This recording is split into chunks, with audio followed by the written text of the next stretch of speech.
Every director should be have editor sense. Editor కావక్కర్లా, editor sense కావాలి.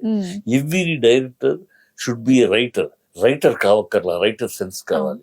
Every director must be no music director అవ్వక్కర్లా, music sense ఉండాలి. అందుకనే captain of the ship ఉన్నారు. వీడికి అన్ని రంగాల మీద అవగాహన ఉండాలి, పరిపక్వత, ప్రవేశం ఉండాలి, ప్రావీణ్యత ఉండక్కర్లా, ప్రవేశం ఉండాలి.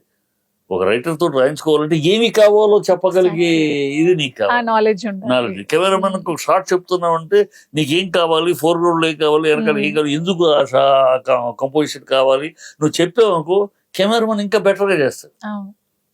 నాకు ఇలాంటి వీళ్ళిద్దరు కావాలంటే ఫ్రేమ్ లో అంటే పెడతాడు. ఈ ఇద్దరులో పర్పస్ ఇదండి.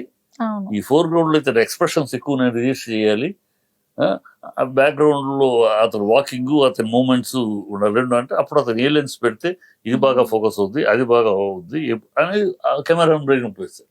So this is the way మేము నేర్చుకున్నాం, మాకు నేర్చుకునే. ఇప్పుడు అదేమి లేదు, ఇప్పుడు టేక్ ఇట్ ఈజ్ అయిపోయింది, కెమెరాలో తీసేస్తున్నారు, వీడియోలో తీసేస్తున్నారు.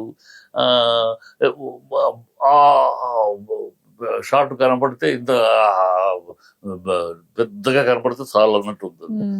దాని పర్పస్, ఒక టాప్ యాంగిల్ ఎందుకు పెట్టాలి, ఒక ట్రాలీ ఎందుకు వేయాలి, ఉన్న ఐటమ్ కదా, ఉన్న సెట్ రివీల్ చేయడం కోసం ఒక్కొక్కసారి టాప్ యాంగిల్ ఎందుకు పెడతాము.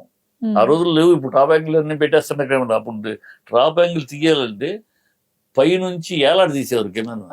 ఒక ప్లాంక్ కట్టి, ప్లాంక్ మీద కెమెరా పడుకుని అతన్ని ప్లాంక్ కట్టేసేసి అతని చేతిలో కెమెరా ఉంటే పైన దీని మీద కట్టేసి అలా దింపుతూ ఉంటే దిగి తీసేవారు టాప్ యాంగిల్.